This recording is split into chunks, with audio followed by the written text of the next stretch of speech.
नमस्कार, मैं हूँ संजय ऋतुराज और इस समय मैं चांद पे मौजूद हूँ। जी हाँ, चंद्रयान-3 का पूंछ पकड़ के मैं भी पीछे पीछे आया हूँ चांद पे। और चांद पे नदी बह रही है, देखिए पीछे। चंद्रयान ने पानी का अस्तित्व ढूंढा है, लेकिन मैं यहाँ पे नदी ढूंढ लिया हूँ। देखिए यहाँ से वहाँ तक देखिए पूरी नदी बह रही है और धारा कम से कम 20 से 30 का स्पीड होगा। और इतनी तेजी से चांद की धरती का जो जमीन है इतनी तेजी से गिरा रही है कि यहाँ पे बड़ी बड़ी बस्तियां हैं, गांव हैं, वो भी बह रहे हैं। देखिए चांद पे इधर इधर दिखाइए, इधर दिखाइए, इधर इधर देखिए। ये चांद पे वो भैंस का बच्चा भी है, भैंसे भी है, बकरियां भी हैं। देखिए देखिए कितनी हरियाली है। चांद पे बसने लायक है कि नहीं है? चांद पे हम लोग बस सकते हैं आराम से। अब मैं आपको बता रहा हूं कि चांद का नाम मैंने क्यों लिया। कहते हैं कि एक पॉइंट नहीं संभलता है, दूसरे पॉइंट के चक्कर में हम पड़ जाते हैं। मैं हिनाई नहीं कर रहा हूँ, बुराई नहीं कर रहा हूँ।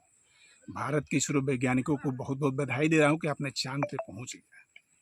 लेकिन इन सरकार से मैं सवाल करना चाहता हूँ कि यहाँ पे गांव है, उस गांव में आवास भी पास है।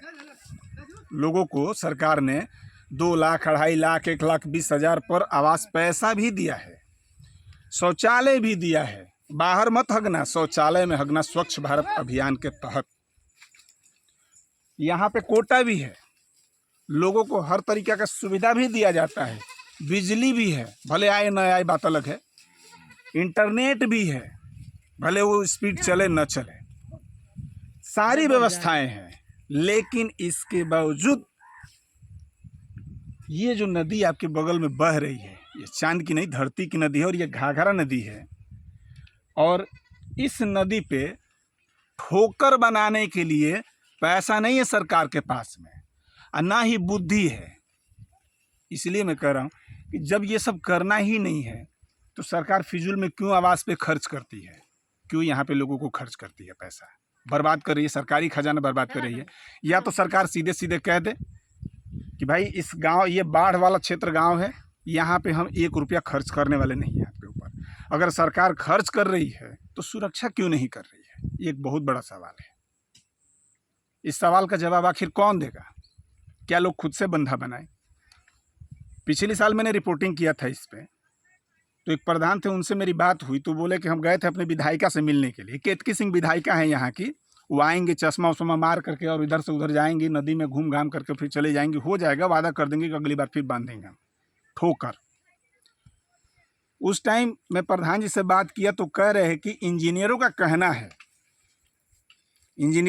है कि बाढ़ के दौरान हम लोग ठोकर नहीं बांध सकते हैं, इसलिए कि धारा तेज है और बाढ़ के दौरान ठोकर नहीं बांधा जाता है। तो मैं ये पूछना चाहता हूँ कि समंदर में तेल निकालने के लिए कौन सी टेक्नोलॉजी का प्रयोग किया जाता है? कहाँ के इंजीनियर आते हैं? समंदर में बांध बांधने के लिए या फ्लाईओवर बनाने के लिए या पानी में फ्लाईओवर बनाने के लिए कौन सी टेक्नोलॉजी का इस्तेमाल? क्या नदी को पूरा सुखा दिया जाता है, समंदर को पूरा सुखा दिया जाता है? ये सवाल है हमें इंजीनियरिंग डिपार्टमेंट से कि घंटी बजा के पढ़ाई करते हैं, थरिया बजा के पढ़ाई करते हैं लोग, या फिर वाकई में टेक्नोलॉजी गेन करते हैं?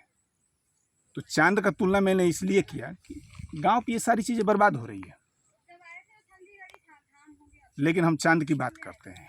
चांद पे अरबों खरबों रुपया खर्च कर रहे हैं, वहाँ बसाने की बात कर रहे हैं। यहाँ पे बसा हुआ उजड़ रहा है, उसको कोई नहीं परवाह है, किसी को परवाह ही नहीं है। यहाँ पे बसा हुआ है, सारी चीज़ें उजड़ रही है, लोग परेशान हैं। घर बचाने के लिए लोग परेशान हैं, अपनी ज़मीन बचाने के लिए लोग परेशान हैं। परेशान क्या है? उनके पास कोई चारा ही नहीं है, ना सरकार की तरफ से कोई पहल किया जा रहा है। लेकिन हम चांद की बात कर रहे हैं। मरने के बाद चांद पे पहुँचेंगे, धरती खत्म हो जाए तब चांद पे पहुँचने की बात हम कर रहे हैं। अरे आज जीना है, आज जी लो, कल के बारे में कौन जानता है? आने वाला जनरेशन सोचेगा उसके बारे में। शिक्षा सही करो, स्वास्थ्य दुरुस्त करो, खुद ब खुद लोग चांद से सूरज और हर जगह जाना शुरू कर देंगे। लेकिन सबसे पहली ज़रूरत है कि ये तो बचाओ। लेकिन यहाँ बचाने वाला भी कोई नहीं मिलेगा। अभी मैं आपको आगे बहुत सारी चीज़ें दिखा रहा हूँ, किस तरीके से लोग अपने अपने मकान को तोड़ तोड़ करके उसमें से एक एक चीज़ें निकाल कर, मतलब जितना बनाने में मेहनत नहीं लगा उससे ज़्यादा तोड़ने में मेहनत लग रहा है। और बहुत मामूली से उसमें से ईंट निकाल रहे हैं, सरिया निकाल रहे हैं, अपने अपने चीज़ें ले करके यहाँ से विस्थापित हो रहे हैं कहीं और। लेकिन सरकार को कोई परवाह नहीं है। जितना आवास बनाने में पैसा खर्च हुआ होगा उससे कहीं ज़्यादा पैसा उनका खर्च हो रहा है विस्थापित होने में। इस सवाल का जवाब कौन देगा? योगी, मोदी, स्टेट, सेंटर, या यहाँ की विधायिका, या यहाँ का प्रधान, या वार्ड मेंबर, या जनता? कौन देगा?